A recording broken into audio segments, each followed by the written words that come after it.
안녕하세요, 달래입니다. 이번 시간에는 프로그래머스의 정수 삼각형 문제를 함께 풀어보도록 하겠습니다. 먼저 문제를 같이 보실까요? 위와 같은 삼각형의 꼭대기에서 바닥까지 이어진 경로 중 거쳐간 숫자의 합이 가장 큰 경우를 찾아보려고 합니다. 아래 칸으로 이동할 때는 대각선 방향으로 한 칸 오른쪽 또는 왼쪽으로만 이동 가능합니다. 예를 들어서 3에서는 그 아래 칸에 8 또는 1로만 이동이 가능합니다. 지금 3이 어디 있죠? 여기에 있죠? 그래서 여기서는 그 아래 칸인 8 또는 1로만 이동이 가능하다고 합니다. 삼각형의 정보가 담긴 배열 트라이앵글이 매개 변수로 주어질 때 거쳐간 숫자의 최대값을 리턴하도록 솔루션 함수를 완성하세요. 아래 예지도 같이 볼까요? 여기 보면 이러한 2차원 배열이 주어졌을 때 결과로 30이 반환되어야 된다고 하네요. 우리 그럼 주어진 예제를 기준으로 한번 같이 생각을 해보도록 하겠습니다. 여기 문제에서 주어진 삼각형을 보시면 그 안에 수많은 작은 삼각형이 들어있다는 것을 알 수 있는데요. 예를 들어서 이 꼭대기가 7인 이 삼각형 안에는요, 이렇게 꼭대기가 3인 삼각형과 꼭대기가 8인 삼각형이 이렇게 들어 있습니다. 그리고 한 단계 더 들어가면 이 꼭대기가 3인 삼각형 안에는 꼭대기가 8인 삼각형이 들어 있고요. 또 꼭대기가 1인 삼각형이 이렇게 들어 있습니다. 자, 그럼 이 꼭대기가 7인 삼각형에서 경로의 최대의 값을 구하려면 어떻게 해야 할까요? 자, 우리에겐 두 가지 옵션이 있죠. 첫 번째는 이 3으로 이동하는 거고요. 두 번째는 이 8로 이동하는 거예요. 근데 어디로 이동할지는 이 꼭대기가 3인 삼각형과 이 꼭대기가 8인 삼각형의 경로 합을 알아야 됩니다.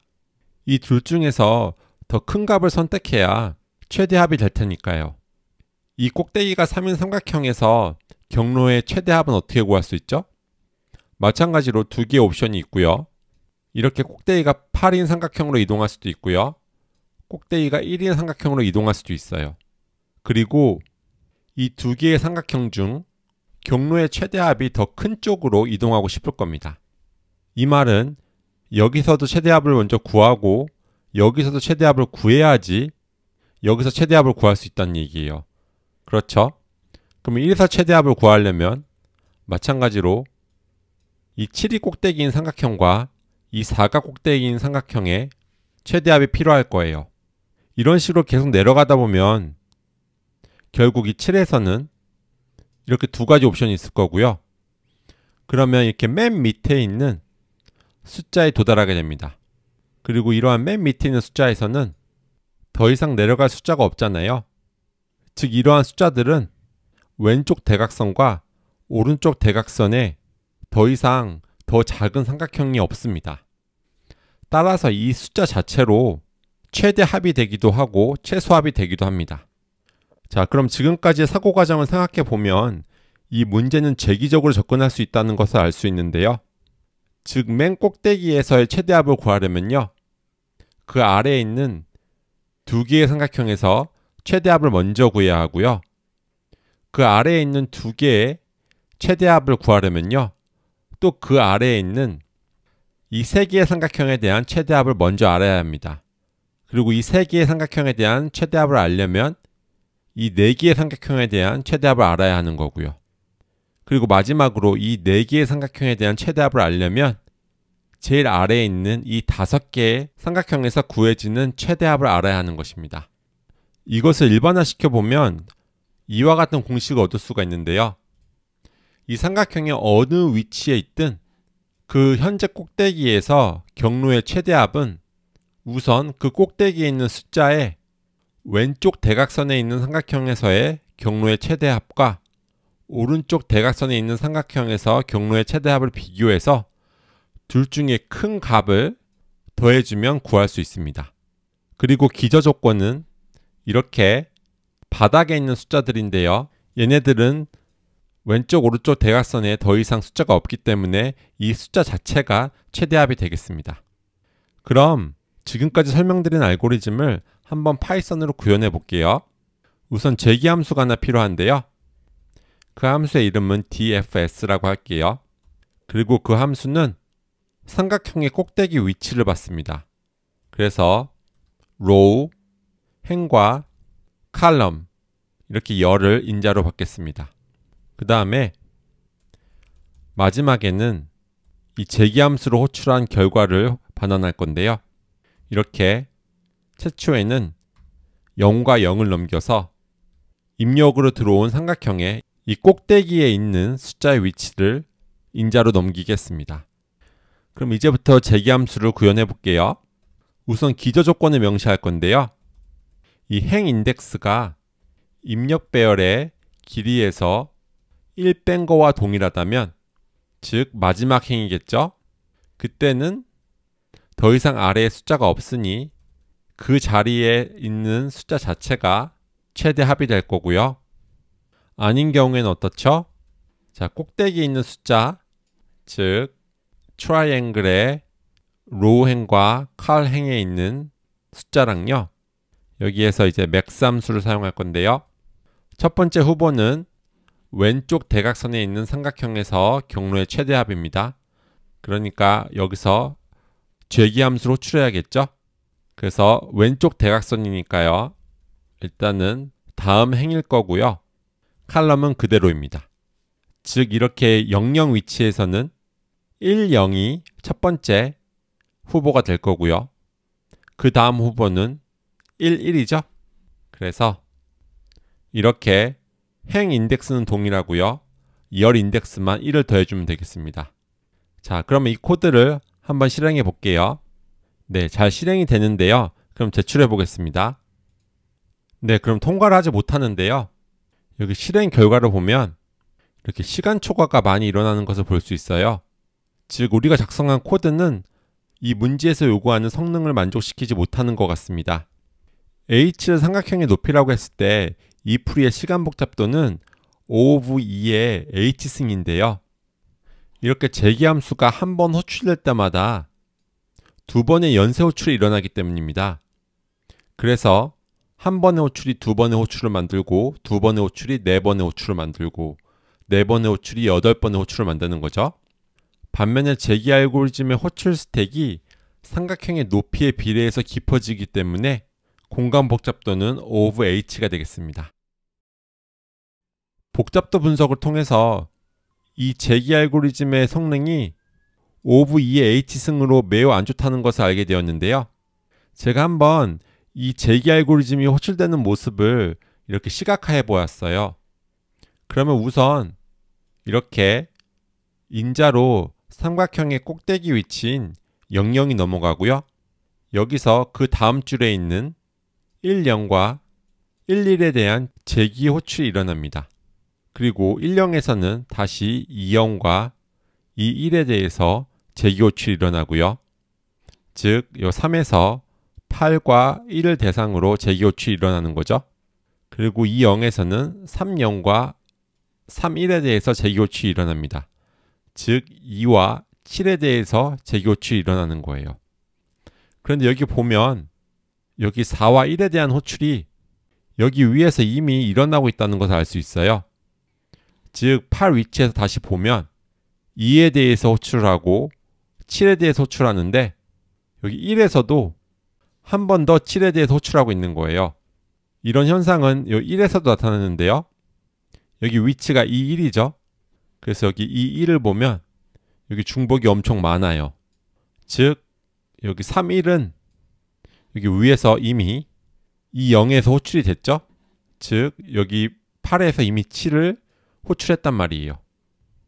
이 1에서는 3, 1을 호출하고 3, 2로 호출하는데요. 그럼 여기 7과 4로 호출하죠. 근데 이 7에 대한 호출은 이미 여기 위에서 일어났어요. 8에서 이미 7을 호출한 거죠. 그래서 이렇게 보면 중복 호출이 굉장히 많이 일어난다는 것을 알 수 있고요. 이러한 중복 호출은 삼각형에서 아래로 내려갈수록 폭발적으로 증가한다는 것을 볼 수 있습니다. 따라서 우리는 이러한 불필요한 연산을 줄이면 성능을 크게 개선할 수 있을 것입니다. 제기 알고리즘에서 중복 연산을 제거할 때는 메모이제이션이라는 기법이 많이 활용되는데요.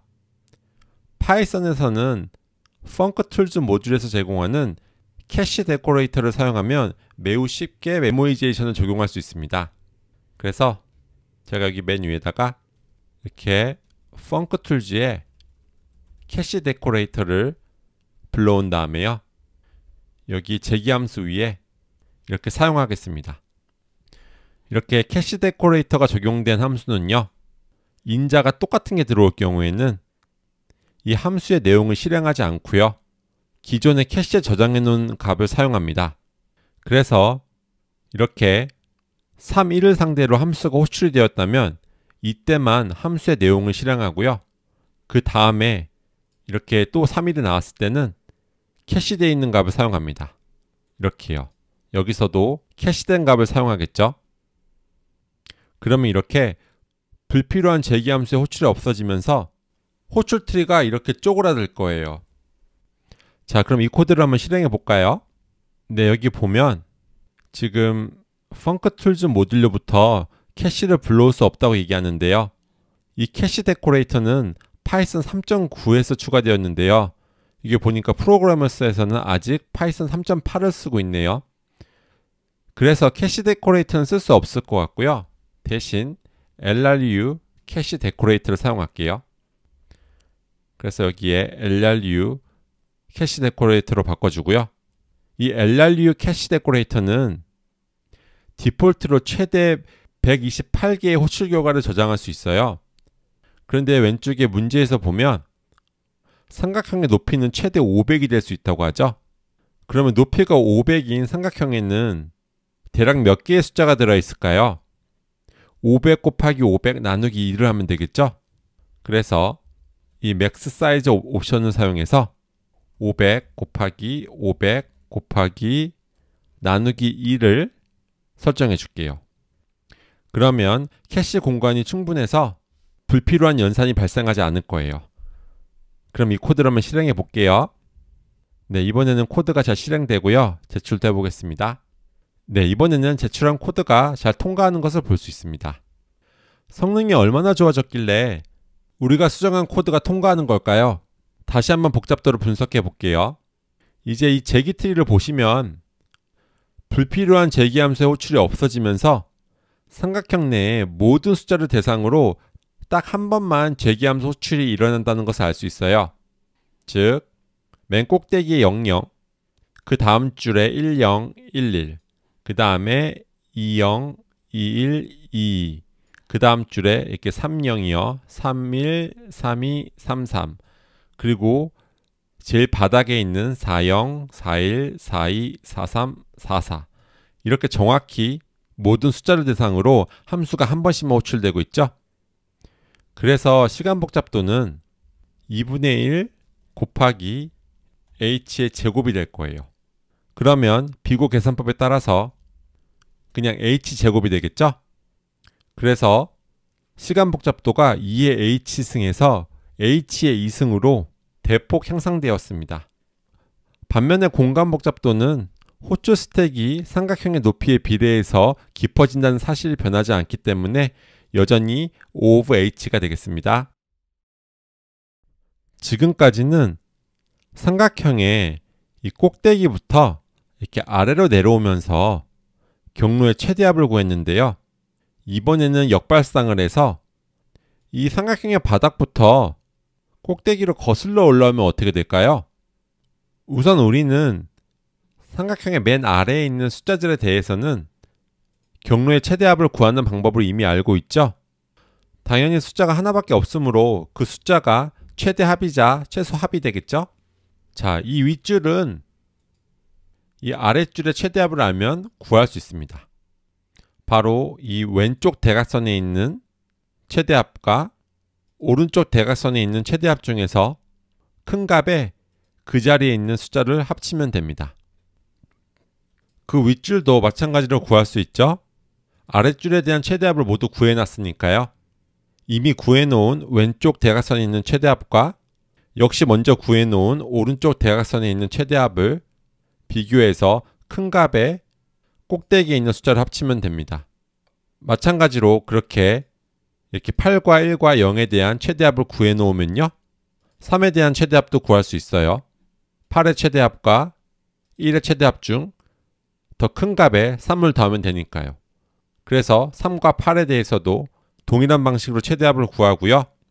결국에는 삼각형의 꼭대기에 도착하겠죠?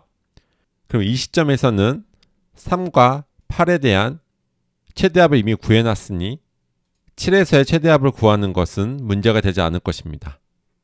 이와 같이 더 적은 입력에 대한 답을 먼저 구해서 저장해 놓고 더 큰 입력에 대한 답을 구할 때 활용하는 풀이 기법을 다이나믹 프로그래밍, 즉 동적 기해법이라고 하는데요. 이 문제의 경우 입력 삼각형과 동일한 크기의 2차원 배열에 최대합을 저장할 수 있을 것 같습니다. 그럼 지금까지 설명드린 알고리즘을 파이썬으로 구현해 볼게요. 우선 dp라는 변수에 입력 삼각형과 동일한 크기의 2차원 배열을 만든 다음에요, 모든 값을 0으로 초기화할게요. 그래서 0 곱하기 r 플러스 1 for r in range len triangle. 자, 그러면 이 부분이 r만큼 반복이 되겠죠? 그래서 맨 처음엔 r이 0이니까요. 얘가 1이 될 거예요. 그래서 맨 윗줄에는 0이 하나 들어있는 배열이 있고요. 그 다음 줄에는 r이 1이니까 r 플러스 1은 2가 되고요. 그래서 그 다음 줄에는 0이 2개 있는 배열이 만들어질 겁니다. 그 다음에는 주어진 삼각형을 이렇게 아래부터 위로 루프로 돌 건데요. 그래서 for r in range, 거꾸로 돌아야 되니까요, 첫 인덱스가 이 배열의 길이에 빼기 1이 될 거고요. 그 다음에 마지막 인덱스는 0이 돼야 되니까 이 range 함수에서는 두 번째 인덱스는 포함되지 않으니까 마이너스 1이라고 해야 되죠. 그 다음에 숫자가 하나씩 작아져야 되니까요, 세 번째 인자로 마이너스 1을 넘깁니다. 이게 오타가 있었네요. 그 다음에는 이제 열 인덱스를 증가시켜 줘야 되는데요, 0부터 1씩 증가시키면서 r까지 증가시켜 줘야 됩니다. 그 다음에 우리 제일 아랫줄에 있는 경우에는 이 숫자 값이 그대로 경로의 최대합이 되죠. 그래서 dp의 r과 c 위치를 트라이앵글의 r과 c 위치에 있는 값으로 저장을 해주고요. 만약에 제일 아랫줄이 아니라면, 즉 r이 이 트라이앵글의 길이에서 빼기 1한 거보다 작다면, 이때 우리는 왼쪽 대각선 아래에 있는 값과 오른쪽 대각선 아래에 있는 값 중에서 더 큰 값을 선택해서 더해줘야 되죠. 그래서 이렇게 맥스 함수를 또 사용해서요, dp의 r 플러스 1, 그래서 아랫줄에 c와 마찬가지로 아랫줄에 c 플러스 1, 이렇게 먼저 구해놓은 더 작은 삼각형에서의 경로의 최대합을 활용하는 겁니다. 그리고 마지막에는 dp의 0, 0을 반환해 줘야 되겠죠? 자, 그러면 이 코드를 한번 실행해 볼게요. 네, 코드가 잘 실행이 되는데요. 그럼 제출도 해보겠습니다. 네, 제출한 코드가 잘 통과하는 것을 볼 수 있습니다. dp 배열에 입력 배열을 그대로 복사해 놓고 시작하면 이렇게 현재 꼭대기에 있는 숫자로 매번 바꿔줄 필요가 없으니까 코드가 미세하게 더 간결해질 것 같아요. 즉, 이 부분을 없애고 이 dp를 0으로 초기하는 게 아니라요, 이렇게 입력 배열을 그대로 복제하는 거예요. 그러면 이미 입력 삼각형에 있는 값들이 똑같이 들어있기 때문에 이렇게 그 아래 대각선에 있는 두 개의 값만 비교해서 더해주기만 하면 될 겁니다. 이 풀이의 시간 복잡도는 이전 풀이와 동일하게 삼각형 내에 있는 숫자의 수만큼 반복을 하기 때문에 O of H의 제곱이 되겠습니다. 공간 복잡도는 이 dp 배열의 크기가 입력 배열의 크기와 동일하기 때문에 O of H 제곱이 됩니다. 이상으로 프로그래머스의 정수 삼각형 문제를 같이 파이썬으로 풀어보았습니다. 코딩 테스트 준비를 하시는데 본 영상이 도움이 되었으면 좋겠습니다. 그럼 이번 시간 여기서 마치도록 할게요. 감사합니다.